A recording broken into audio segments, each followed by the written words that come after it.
Light हमें positivity देती है, लाइट हमें ऊर्जा देती है, लाइट हमें आगे बढ़ने का साहस देती है। ये साहस प्रदान करती हुई और ये पॉजिटिविटी प्रदान करती हुई तमाम तस्वीरें आपके सामने हैं।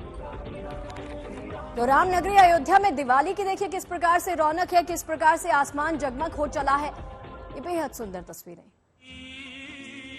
इन तस्वीरों को जितना आप महसूस कर सकें उतना कम होगा। इन तस्वीरों को अगर आप इस वक्त रिकॉर्ड करके रखना चाहते हैं तो आप रिकॉर्ड कर सकते हैं, रिकॉर्ड कर लीजिए, क्योंकि अगले साल की दीपावली इससे भी बेहतर होने वाली है, इससे भी बेहतरीन होने वाली है। क्योंकि रामलला जब अपने घर में विराजमान होंगे ना, उसके बाद का जो उत्सव होगा वो बेहद खास होने वाला है, वो बेहद सुंदर होने वाला है।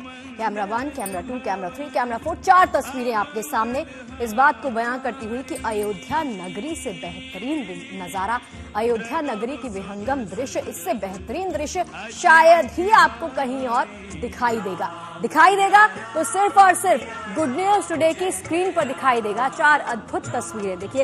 एक तरफ आपको सरयू तट दिखाई देगा, जहां पर 2 रास्ते आपको दिखाई देंगे जैसे बने हुए हैं, जो सीधा आपको स्वर्ग की तरफ ले जाते हुए दिखाई देंगे।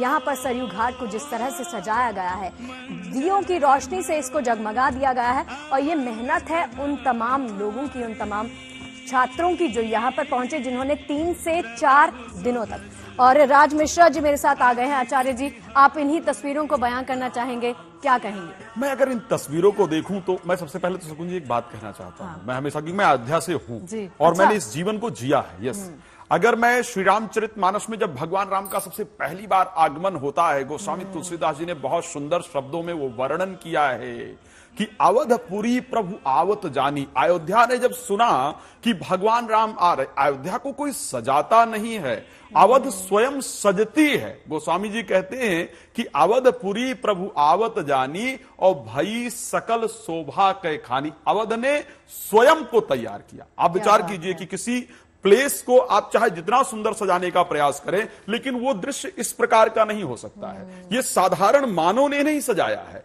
ये ऐसा लगता है कि अवध को देवताओं ने सजाया है, अवध स्वयं सजी है। गोस्वामी जी का अगला शब्द बड़ा सुंदर था, अवध के सजने को लेकर के जब बात करते हैं कि बाहि सुहावन त्रिविध समीरा और भई सरजू अति निर्मल नीरा। हवाएं अपने आप बहुत सुंदर हो गई, प्रकृति अपने आप बहुत सुंदर हो गई, सरजू जी का जो जल था वो अपने आप निर्मल हो गया, अपने आप सुंदर होगा। ये मैं उस समय के दृश्य का वर्णन कर रहा हूं जिस समय भगवान राम का वास्तविक आगमन अयोध्या के अंतर्गत हुआ था। जब वो उस 14 वर्ष का जो समय था, जो अपना तपोवन का समय था, जो अपने वनवास का समय था, उसको काट करके और वापस अयोध्या के अंतर्गत आते हैं, उस प्रकार अयोध्या की यह परिस्थिति थी। गोस्वामी तुलसीदास जी ने जो आज आप दृश्य देख रहे हैं इसको लेकर के लिखा है कि बंदनवार पताका केतु शबिन बनाए मंगल हेतु। सभी लोगों ने अपने अपने घर पर बंदनवार बांधा, सभी ने अपने घर के बाहर दीप जलाए, सभी ने अपने घर के बाहर सुंदर स्वास्तिक अंकित किया। तो इससे सुंदर जो दृश्य आप देख पा रहे हैं, मैं हमेशा अपने कार्यक्रमों में कहता हूं, अपनी कथाओं में कहता हूं कि शायद हम लोग देवता हैं। इस बात को ध्यान रखिए। अगर आप इस दृश्य का वर्णन कर रही हैं, आपका चैनल इस दृश्य को दिखा रहा है, जो वहां पर बैठ करके रिपोर्टिंग कर रही है, जो हमारे मित्र, जो हमारे कैमरे पर बंधु, या जो आपकी पूरी टीम इसको दिखा रही है ना, या जो लोग इस समय इस दृश्य को देख रहे हैं, वो लोग देवता से कम नहीं है। कारण उसका यह है कि हमारी पीढ़ियां बीत गई इस दृश्य को देखने के लिए। कम से कम 560 वर्ष तो हम लोगों ने मंदिर के लिए इस प्रकार का संघर्ष किया। उससे पहले हम लोगों ने मुगलों के इस अत्याचार को देखा। इस प्रकार का दीपावली मनाने का, इस प्रकार के दृश्य को देखने का सौभाग्य किसी नेत्र को मिला कहां था। तो आज जो ये दृश्य हम सबको देखने का सौभाग्य मिल रहा है, तो वास्तविकता में उस ब्रह्मा का धन्यवाद है जिन्होंने हम सबको धरती पर भेज करके और इस दृश्य को देखने का सौभाग्य प्रदान किया। ये हम सबके लिए भी सौभाग्य वाली बात है। संजय शर्मा जी भी मेरे साथ जुड़ गए हैं। संजय जी, ये तस्वीरें ना सच में अभिभूत करती हैं। अगर आपको मेरी आवाज आ रही है तो पहले बता दीजिए, मेरी आवाज आप तक पहुंच रही है? हाँ जी आ रही है आपकी आवाज। नमस्कार संजय जी, नमस्कार, बहुत बहुत स्वागत है आपका गुड न्यूज टुडे पर। देखिए, छोटी दिवाली तो आज, तो मेरी दिवाली तो आज ही होली, दर्शकों की दिवाली भी आज ही होली, क्योंकि इससे मनमोहक दृश्य, इससे विहंगम दृश्य आज नहीं हो सकता। मानो देवता लोग जो है ना, वो आज पृथ्वी पर आ गए हैं। ऐसे दृश्य आज हमें दिखाई दे रहे हैं अयोध्या नगरी के। जी देखो, होली, दिवाली, दशहरा जो हमारे शास्त्रों में माना गया है कि भाई भगवान उस वक्त साक्षात होते हैं। हनुमान जी तो अमर ही हैं, आपको पता ही है जी। तो कहते हैं रमते कणे कणे इति रामा, जो कण कण में, रोम रोम में बसा हुआ है वो राम है। तो मन में कहते हैं कि राम राम जब कहते हैं तो हमारे मन में एक स्फूर्ति आ जाती है।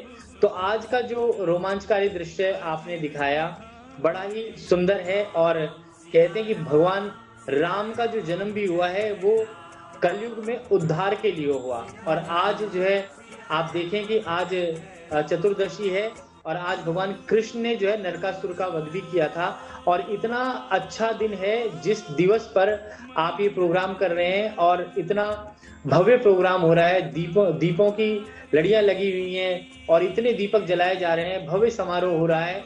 तो ईश्वर की कोई बड़ी ही अनुकंपा होती है, तभी ऐसे कार्य सिद्ध होते हैं। जब तक परमात्मा की कृपा नहीं होती तब तक कोई कार्य सिद्ध नहीं होता। पंडित जी ने जैसे बताया कि हमें 560 साल लग गए इस विषय पे आते आते, क्योंकि भगवान ने कि जब तक कृपा नहीं होगी, कहते हैं कि जब तक असुरों का नाश नहीं होगा तब तक जो है जीवन के अंदर जो है व्यक्ति का उद्धार नहीं होगा। तो आज का जो ऐसा समय है जिसमें हम आज बैठे हुए हैं हम सब मिलकर और भगवान राम का नाम ले रहे हैं, और मैं तो कहूंगा कि आप सब राम राम बोलते जाएं और सारे कार्य सिद्ध हो जाएंगे, क्योंकि जन्म से लेकर के और मृत्यु तक हम राम को ही ध्यान करते हैं। कहते हैं कि हमारे जीवन के अंदर कण कण में जो बसा हुआ है वो राम है, और हमारे मन में अंतःकरण में राम ही राम है। तो इस प्रकार से हम सोचें और आज का दिन जो है भगवान राम की पूजा करें। और मैं तो कहूंगा कि आज के दिन एक यम का दीपक भी जरूर जला दें, क्योंकि आज का दिन जो है बड़ा ही है। कहते हैं कि अकाल मृत्यु को जो है टालने के लिए जो है यम का दीपक भी आज के दिन जलाया जाता है। और आज के दिन जो है आप भगवान की पूजा करें, पाठ करें, और पूरे कहते हैं अंधकार, काली अमावस कहा जाता है या काली 14 से आज, तो कहते हैं कि जो अंधकार है उससे प्रकाश में आने के लिए दीपक जलाया जाता है। कहा जाता है दीपो ज्योति प्रब्रह्मा, दीपो ज्योति जनार्दना, दीपो में हर्तु में पापम, प्रातः दीप संध्या दीप नमस्तुते, शुभम करोतु कल्याणम, आरोग्यम सुख संपदाम, शत्रु बुद्धि विनाशाय, दीप नारायण नमो नमः। और जो गुरु शब्द का अर्थ भी है गु जमा रू, जो अंधकार से प्रकाश की ओर ले आए, जो हमें उजाले अंधेरे से उजाले की ओर ले आए। तो आज का दिन जो है हमारे जीवन के लिए एक प्रकाश देने वाला है, ज्ञान देने वाला है। और भगवान राम ने जो है असुरों का संहार भी किया, और असुरों के संहार के पश्चात जब घर लौटे तो इतनी धूमधाम से दीपावली मनाई गई। और आज का जो दिन है बड़ा ही वैभवशाली है, और हमारे क्योंकि हम भारतीय हैं और भारतवर्ष में रहते हैं, और अयोध्या जो है हमारे संत है, और भगवान का जो भी हमारे अवतरण हुए हैं, चाहे भगवान राम का हो, कृष्ण का हो, अवतरण हमारी पृथ्वी के ऊपर है। इससे बड़ी सौभाग्यशाली बात जो है हम भारतीयों के लिए हो नहीं सकती। और कहते हैं कि गंगा, यमुना, सरस्वती, गोदावरी, नर्मदा, सरयू, सारी नदियां जो इस नदी पे पवित्र नदियां हैं वो भारतवर्ष के अंदर ही हैं।